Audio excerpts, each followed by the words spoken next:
It is Tuesday, November 23rd, and my best bets in the NBA are on the way. We only had a 4-game slate, so I got my favorite 3 plays coming right up. Now, what's going on, everyone? This is Austin from Calling Our Shot. Before we get into a recap like we normally do, I got to ask you guys, smash that subscribe button if you are new. We're only 300 subscribers away from 14,000. That is what we wanted to hit before we went to Thanksgiving on Thursday. We need you guys to just dial in, click that subscribe button. It only takes a couple seconds. We really appreciate it. And click that like and comment your best bet down below. Now, let's recap yesterday.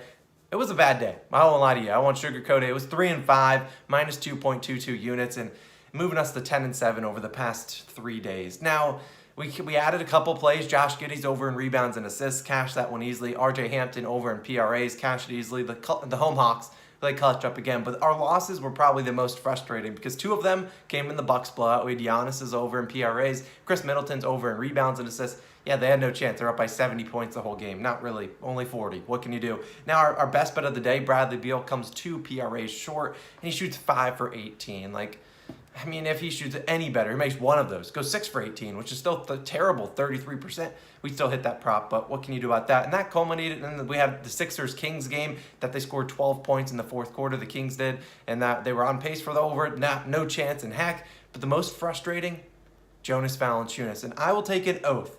I will never play another Jonas Valanciunas prop. If you were looking for a channel that is just, I really want a channel that plays a lot of Jonas Valanciunas props.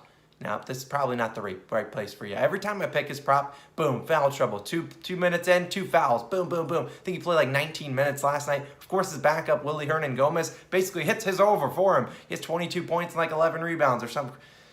I just don't. I sigh because it is so frustrating to bet Jonas Valanciunas, and I won't do it again. I just won't. But yesterday was still a great day. Like I said, you guys smashed that subscribe button and you killed it. We gained like over 150 subscribers, so we need to dial in, do that again, double that, 300 subscribers away. We believe in you guys. Last 2 notes, our weekly podcast, normally posted on Wednesdays, will be live today, Tuesday, 10 a.m. Eastern time, so check it out. Also, tomorrow, as a spoiler, our best bets in the NBA will be posted later than normal. Normally it's around 7 to 8 to 8:30, but it will be live around 9 to 9:30. Thanksgiving NFL best bets will be live 7 a.m. sharp. So if you're a 7 a.m. viewer, you'll have that to tune into, and then you'll see NBA best bets a little bit later on in the video. Now let's get into it. Like I said, a limited slate, only 4 games. My favorite 3 plays coming your way. No best bet today. Cade Cunningham over 11.5 rebounds plus assists, minus 112 at DraftKings. Now, if you don't have a rebounds and assist line, I'll probably lean towards his assist line more than anything. But Cade helped us cash a couple days ago, and we're back for more with the Cade Cunningham. Now,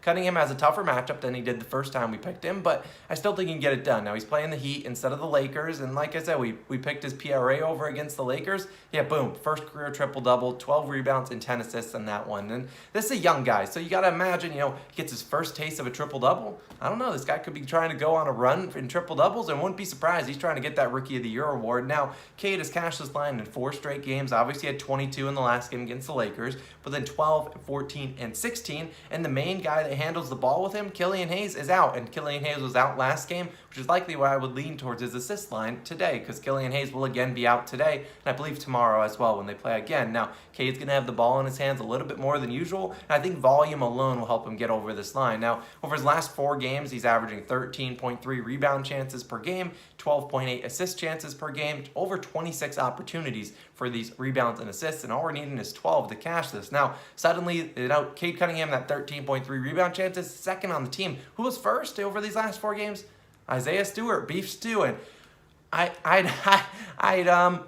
don't know how to say this. If you haven't watched the Beef Stew incident with LeBron James, you should just go on to Google after this video and just type in, Isaiah Stewart. You'll see what I mean, because he's tried to do to LeBron what I'd love to do to Jonas Valanciunas today. So that's a pretty good comparison for you if you just want a good analogy. But either way, Isaiah Stewart out the next 2 games as he is suspended. I like Cade Cunningham to keep filling it up, and I think he'll have some even more rebound opportunities as they really don't have a lot of guys out there to get rebounds. The backup big men, Trey Lyles, Luke Garza, I don't know about that. So maybe if you want to consider a Bam Adebayo line, I just never can trust Bam Adebayo in good matchups. He just doesn't show up when you want him to. But either way, you guys bring the turkey, and I'm bringing the Cunningham.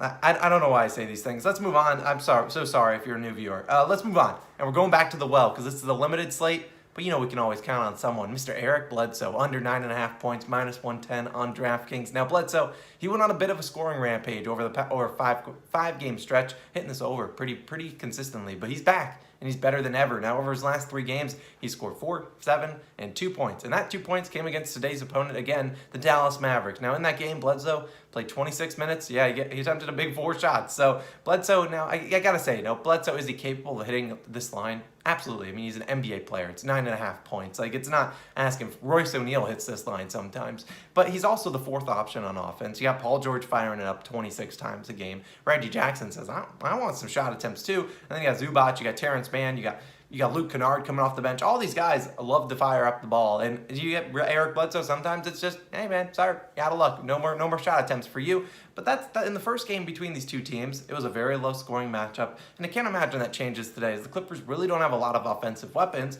and the Mavericks still might be without Luka Doncic. Now, I'll keep riding with Eric Bledsoe one more time. Keep riding with him. He's a man of the people. He will cash for us again. And I saw he's trending on Twitter yesterday, and it was because a rapper, and I don't know if I pronounce his name, Sada Baby. I loved what he said about Eric Bledsoe. He said, Eric Bledsoe has muscles for no reason. And I couldn't say it better myself, so I'm in. I'm riding with Bledsoe, taking his under, 9.5 points. Let's move on to my last play of the day, the New York Knicks. Got my shirt on for him. Sorry, under 109.5 points, minus 125. This is their team total, and I wanted their regular, I'm just going to take their regular team total, consider the game under, but I'll just go with the Knicks, because here's a stat for you. The Knicks have gone under this line in 8 straight games and 10 of their last 11. Now, I get why the line is high. People see the Lakers, see them without LeBron, see Russell Westbrook pushing the pace, and they say, you know what, the Lakers haven't played the best defense this year. And I understand that. But after that Celtics game where they gave up 130 points, they got absolutely boat raced in that one. Frank Vogel, the coaching staff, said, we got to play better defense. We got to do better. And what did they do? They put DeAndre Jordan. They started to play Dwight Howard more.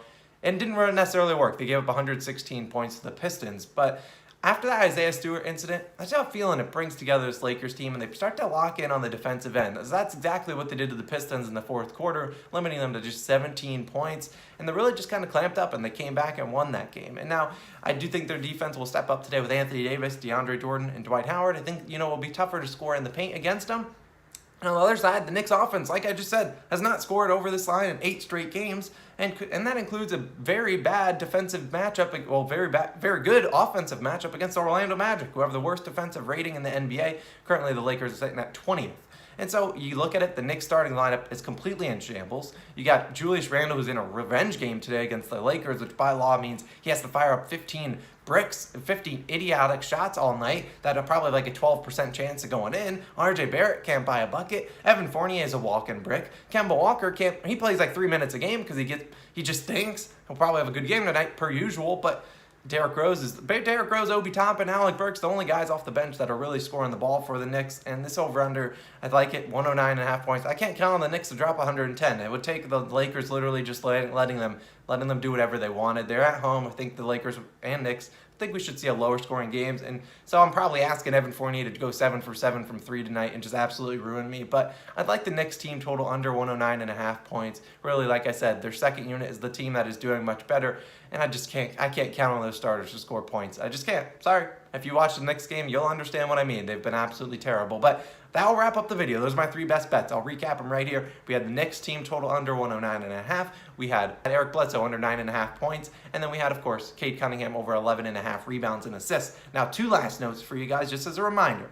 Now, number 1, tomorrow, NBA Best Bets will be live later in the morning. Now, some people might watch it later on in the day. It doesn't matter. So it'll be live around 9 to 9:30 a.m. Eastern Time. Other second reminder, Thanksgiving NFL Best Bets will be live tomorrow, 7 a.m. Eastern Time. Watch the podcast, also live later today. Also, as a reminder, this is a 4-game slate. Please, from Austin, at Call on our Shop, don't force a lot of bets tonight. It's only a 4-game slate. We got a lot more games on tomorrow, and then we got a day off on Thursday. So, don't force a lot. Be confident with what you're placing. Research those bets, and you don't have to force anything because, like I said, it's a bet. You don't have to force anything. You don't have to get the slate. These games are not very cute. They aren't nice. They aren't great games. So just don't force anything. But let's see if we can make some money tonight. Go 2-1, 3-0 would be nice. Love to bring out the brooms. I appreciate you guys for tuning in. Subscribe if you guys are new, and click that like button too. We'll see you in the next one. Peace.